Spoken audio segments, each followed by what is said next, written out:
Good morning everyone, today we're looking at another Invicta Pro Diver collection. So before we move on to the actual watch, let's have a brief look at the unboxing of it and the box itself. So the Invicta box is usually always yellow. They seem to go for that theme regardless of what box or what collection the watch is under. Full embossing of the Invicta and their strapline on the top there. Full black and yellow style theme. Simple folding lid, not a lift off style lid, revealing a full yellow theme inside. Obviously guarantee card there. No actual manual or anything like that, just rely on you setting it up yourself, I guess.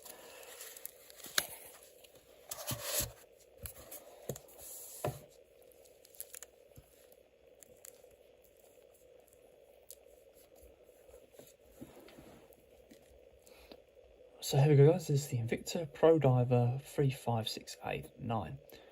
It has a 40mm case diameter with a 15mm case thickness.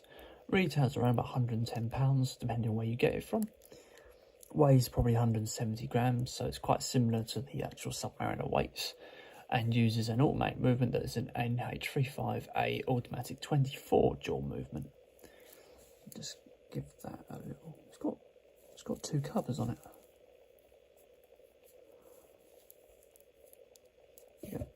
That's very better, so you can see that better now. And obviously there's no sort of getting away from the fact that it's kind of a chocolate colour. Could have been quite rude about what the colour looks like, but chocolate style dial for the main theme.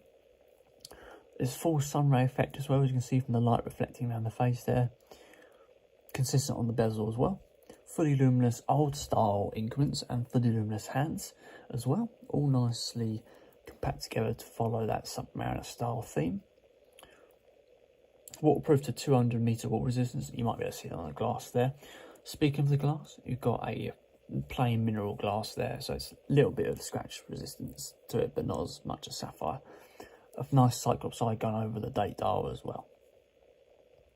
Inside the actual face, you've got sort of no interior markings or anything like that you might find on a Rolex. Just a plain interior stainless steel plate.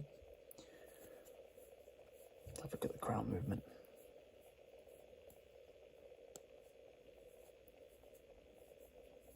Nice well-defined clicking mechanism and a nice decent movement to the actual crown, not too flimsy, not too thick either. You can hear that wind as well going in the back there. And then it's got a full screw down effect with crown protection on the side, as you can see from these mountings essentially either side of the crown. Full stainless steel casing, mirror finish, and Invicta's usually always got that Invicta print on the side there. Quite a rare thing for other brands to do, but this Invicta brand always does that on the side. Well, I think they do it. Most of the watches I've seen, they do it. So coming down to the strap, you've got a 20mm style strap with a two-tone effect finish. We say two-tone effect finish because it's got a line finish on the outside, chrome finish on the middle. You can see that there.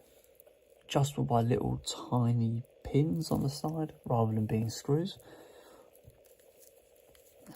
Got a double fold over style safety buckle.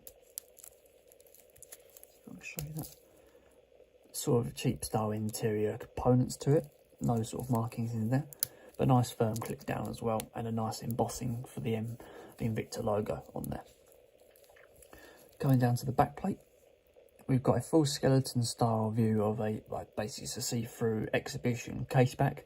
That's a screw down plate, so if you need to take that off, it's a screw down one. With a full view of that 24 jaw NH35A automatic movement.